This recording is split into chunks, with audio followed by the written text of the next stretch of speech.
Well, hello, boys and girls. Hello. I am Pearl of Wisdom, and you're listening to my NHL Pearls of Wisdom. Don't mind my Pilates injury that I got yesterday. You can't get too close to those ladies in front of you, you know? Nobody told me. Anyways, I haven't did a video in a little bit. The last one I did was on the Oilers and their draft pick and stuff like that. But this, I'm going to go kind of off the board here, boys and girls. I'm going to talk about this last trade that happened in Chicago with Haan from Carolina for Gustav Forsling and Anton Forsberg. Such an interesting trade. First of all, I'll get into later about how unbelievable job that Ballard is doing in Chicago with that lineup in the past year. My gosh, he's just nailing it every single time. Getting Haan on as a top four for Gustav Forsling, who was injured a lot last year, when he did play, they gave him every shot and came to the conclusion that he wasn't going to be what they anticipated he would be. I believe they traded, I forget his name, to the Islanders for Forsling, their defenseman that they're talking about trading. Anyways, you don't care about that now, do you?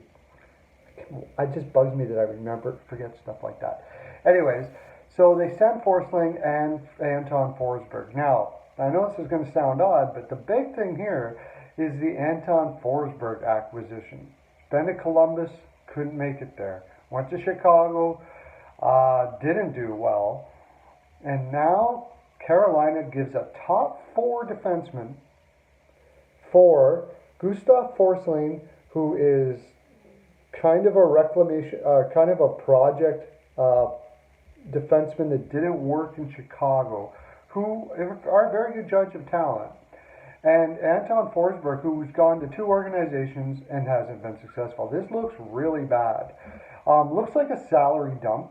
In fact, they gave they gave a prospect that is fairly promising to, almost like they were giving a sweetener to Chicago to get rid of Haan. Very odd.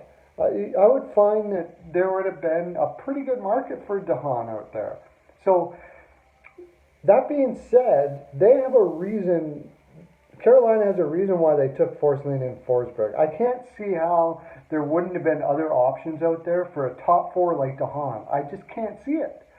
One of the things is they didn't want to take salary back, which is again odd because they have plenty of salary space. Now I know they don't work to the cap. They're a small market team, and they have to sign Aho. But even with the Marleau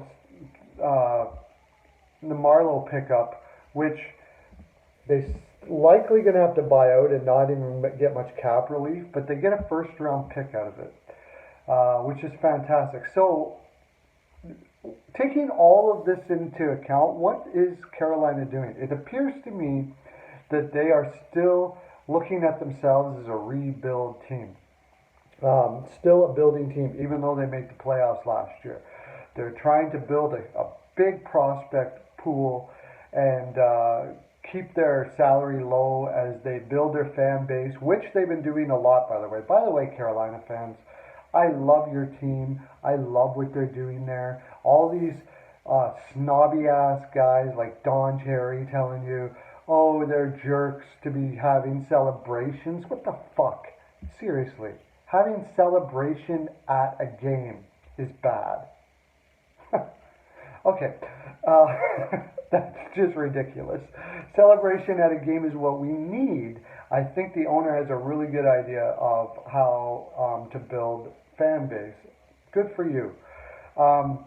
So as they build their fan base, they're trying to keep their salary structure low. This is what it seems. Now, what I am interested here is what they're doing is they're trusting, first of all, their goalie coach, who is Bales, I believe, and did a fantastic job with two goaltenders One in which Peter Mrazek is another one of these Forsberg type guys that were kind of couldn't find the place. Went to Detroit. In Detroit, never reached his potential. Went to Philadelphia, didn't really get much there, and then comes to Carolina and becomes an adequate number one-ish goaltender. Plays very well, gets decent numbers. At least a 1B, solid 1B goaltender. And then Curtis McElhinney, 36 years old, always put up some pretty decent numbers, but seemed to get the best out of him as well. So they must see something. I'm guessing this goalie coach sees something in Forsberg that he can get out of him to make him to be a solid goaltender. What am I talking about? Oh yeah, with Forsling. Again, this is putting, maybe Brindamore saw something in Forsling or their scouting staff, and he's really trusting them to pick these guys that haven't really had the opportunity or haven't made it where their potential looks like they can get them, and they're bringing them in here in belief that their people can. And this is highly successful this is how highly successful franchises work. They pick bargains. They trust their organization. They trust the people they put into place, and they go out and get those guys. So they get cap room to sign Aho, and it looks like there should be. Alex Nedeljkovic had a good year last year, but he's only 23 years old, but he had a really good year in the A. 2 goals against average of 2 with a .923 save percentage.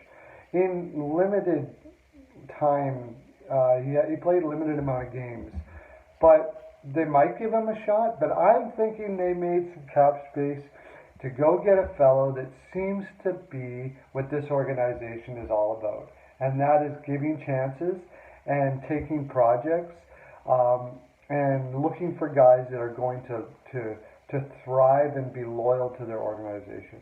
Lehner is a guy that seems to have those qualities. On the island, he loved it there. He loves it there. He said he'll take a short-term contract or a long-term contract, whatever they want to take. The thing is, I have a feeling if I know Lamoriello, he's going to go after Bobrovsky. He doesn't like to mess around with his goaltenders. Now, that doesn't mean he's going to get them. And if he doesn't get him, he'll probably sign Lehner to a short-term contract to really make sure this guy's going to be their number one. But if they get Bob, I could see Carolina going for him.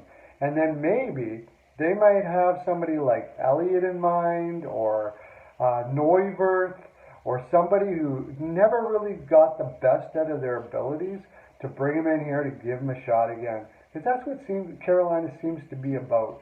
And that's actually pretty cool. It's why they're my favorite Eastern team.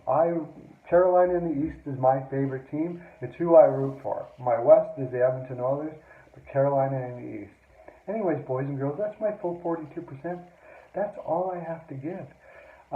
Hit the subscribe button and the bell, and I'll send you my NHL Pearls of Wisdom necklace and a vat of Jaime's body lube. I haven't did that in a while, but I'll send you one anyways. Have a great day. Lots of love to you.